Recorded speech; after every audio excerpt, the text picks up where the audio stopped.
शुभ बिहानी साथीहरुमा मेरोमा चाहिँ एउटा यस्तो नोट छ जो चाहिँ हाम्रो मुस्लिम समुदायको एउटा धार्मिक नम्बर भएको नोट चाहिँ मैले हिजो दशैंको लागि खुजरा गरेर राख्दाखेरि साड्दाखेरि चाहिँ पाएको थिएँ। कता हाल्यो यो नोट चाहिँ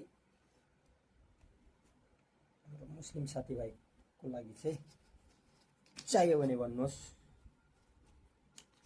तपाईहरुको धार्मिक नम्बर 786 यसको खासै के मतलब हुन्छ मलाई चाहिँ थाहा भएन, तर मैले धेरै मेरो मुस्लिम साथीभाइहरुको गाडीतिर र अरू केही वस्तुहरुतिर लेखेको देखेको छु। विशेष गरी बेसी गाडीतिर मैले 786 लेखेको देखेको छु र मलाई यो एउटा धार्मिक नम्बर हो भन्ने चाहिँ मलाई थाहा छ। मैले सुनेको सोधेको पनि थिएँ।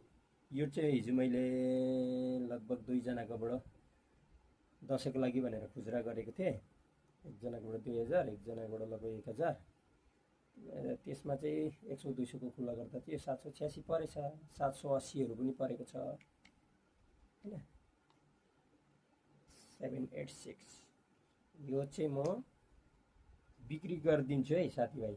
200 अझै एउटा 0 थपेछ भने चाहिँ यो मैले दिए।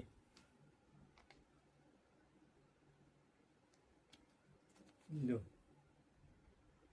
मैले पनि कमाउनेबाट बनाएको।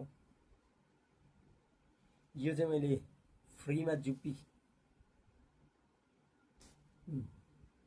लुडो खेलेर माने फ्रीमा भन्दाखेरि अहिलेसम्ममा सुरुमा जो अहिले त फ्रीमै छ, पहिला पैसा लाग्दा चाहिँ 3 रुपैयाँ चाहिँ मैले इन्भेस्ट गरेको छु, 1 रुपैयाँ गरेर।